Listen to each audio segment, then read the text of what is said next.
Welcome to the dark side of love. Not the roses and candles version. Not the fairy tale with happily ever after.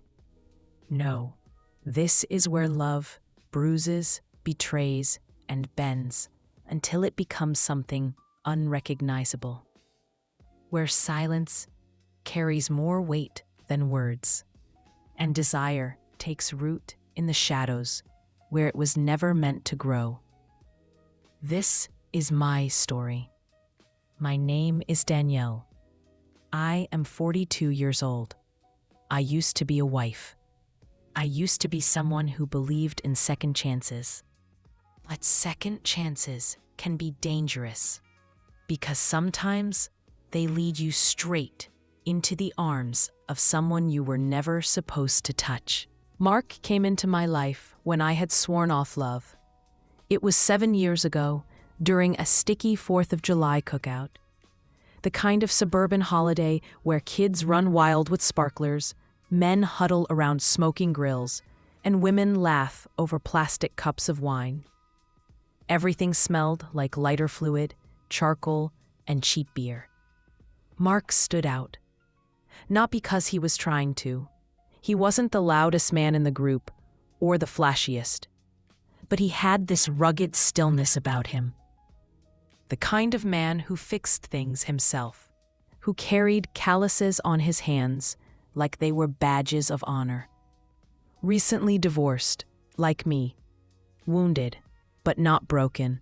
Mark had a son from his first marriage, Jason. The first time I met him, he was 17, polite, reserved. The kind of boy who said yes ma'am and no ma'am, even though he didn't quite know where to place me in his life. He called me Miss Danielle at first. I never pushed. I never demanded to be a mother figure. I simply wanted him to know that I was in his corner. Time has a way of reshaping people. Over the years, Jason grew into himself. The awkwardness faded. His shoulders broadened, his presence sharpened. By the time he was 24, he wasn't the shy teenager I had first met. He was tall, lean, magnetic in a way that made people's eyes follow him without his even trying. Marriage doesn't always end with screaming matches. Sometimes it ends with silence. Mark worked long hours running his construction company. When he came home, it was TV dinners, eaten half-heartedly, in front of whatever game was on. We rarely talked. We didn't fight. We simply existed side by side, two shadows in the same house. Jason's job in Boston had ended abruptly. He needed time to get back on his feet, and Mark was thrilled to have him home. At first, I told myself this would be good for us. The house needed noise, energy, life, and Jason brought that back with him. But what I didn't expect was how the air itself seemed to change when he was around. I had come home early. Mark was still at the job site. The house was still, but from upstairs, I heard it. The sound of the shower running. At first, I didn't think anything of it. But as I walked past the bathroom, I noticed the door was cracked. Just a sliver. And then, I heard it. A sound I wasn't supposed to hear. Heavy breathing. Low moans. And then, my name. I froze. My heart slammed against my ribs. I should have walked away.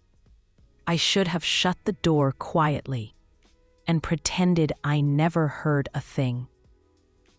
But instead, I stood there, my breath caught in my throat. And then, his eyes. Jason turned his head, just slightly, and through the haze of steam, our gazes locked. I didn't tell Mark. I didn't tell anyone. But from that day on, something in me shifted. When Jason walked into the room, I felt it. A pull. a dangerous current running just beneath the surface. And I hated myself for it. It happened one night when Mark had fallen asleep in his chair, beer bottle dangling from his hand. Jason was in the kitchen, pouring himself a glass of water. I walked in. He looked at me, not the way a stepson looks at a stepmother. No, this was different, and I should have left. I should have turned around. But instead, I stayed. It started small, fingers brushing against mine as he handed me a glass. The kind of touch that lingers too long to be innocent.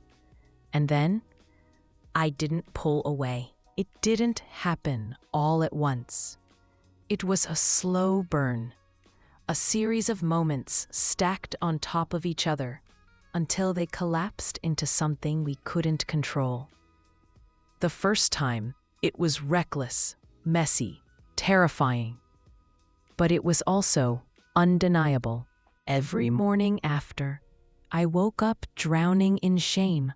Mark's face, his trust, his years of loyalty, and yet, when Jason looked at me, the guilt didn't stop me.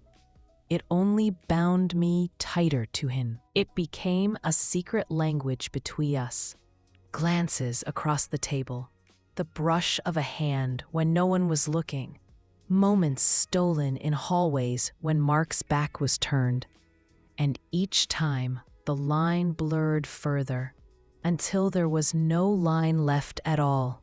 It was late. Mark was asleep upstairs. I heard the creak of Jason's footsteps outside my bedroom door.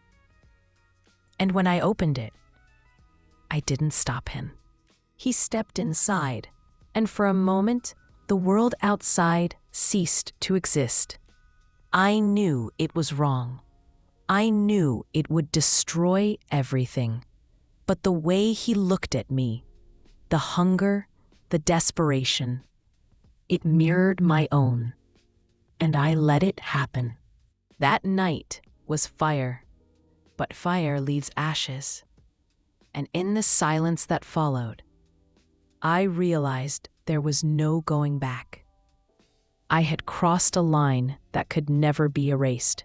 The mornings after were the hardest. Mark would sip his coffee, smile at me, kiss my forehead, and I'd sit there, swallowing guilt like poison. But Jason, he never looked away. He wasn't afraid. And maybe that scared me most of all. He would find me when Mark wasn't around, corner me in the hallway, whisper words I should never have heard. Leave him. Be with me. And though I never said it out loud, some part of me wanted to. It didn't take long before Mark noticed something. The distance in my eyes. The way Jason lingered too close.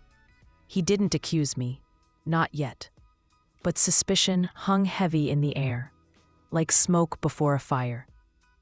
One night, it happened. Mark slammed his fist on the table. "I'm not blind," he said. "Don't think I don't see what's going on." The world tilted. My heart nearly stopped. That night, I stood at the crossroads.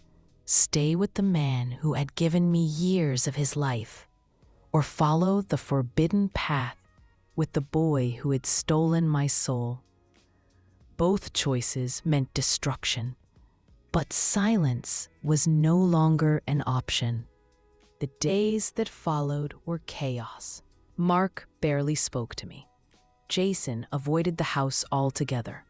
And I sat in the ruins of what I had built, unsure if I had destroyed a marriage, a family, or myself. But he came back. Late one night, when the house was silent, he knocked on my door. And when I opened it, he didn't say a word. He just pulled me close, as if letting go wasn't an option anymore. From then on, it was two lives. One with Mark, dinners, routines, forced smiles, and another, hidden in the shadows, stolen with Jason. And every day, the weight grew heavier. It was bound to happen. One careless glance, one moment too close. Mark saw it, and in that instant, everything shattered. The shouting was endless. Accusations, denials, tears. Mark's voice cracked as he asked the question I couldn't answer. Why wasn't I enough? Jason left the house that night. Mark told him never to come back. And just like that, the boy who had set my world on fire was gone. The silence that followed was worse than the screaming.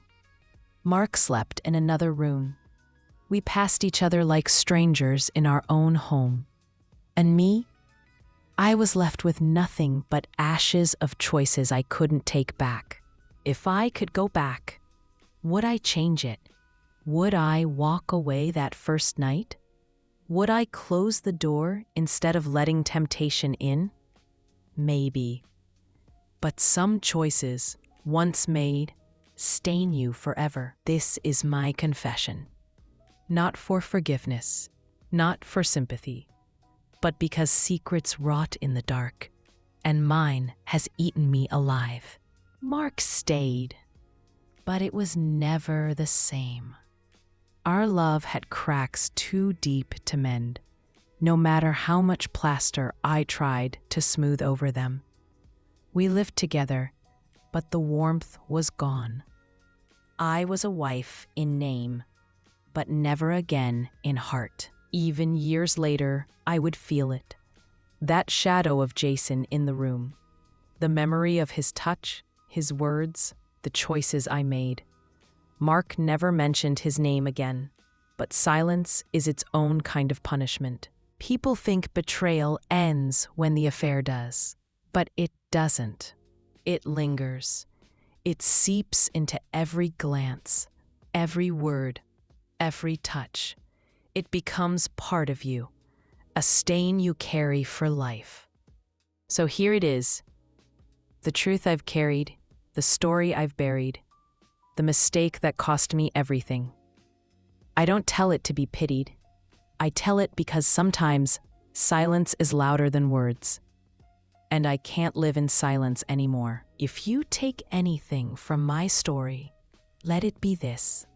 Desire is fleeting, but destruction is permanent. And sometimes the price of passion is far greater than the pleasure it brings. This was my sin, my story, my truth. Judge me if you must. Hate me if you will. But remember, every choice has a cost, and I'm still paying mine. And now I've told you everything, but before this ends, I want to know something from you.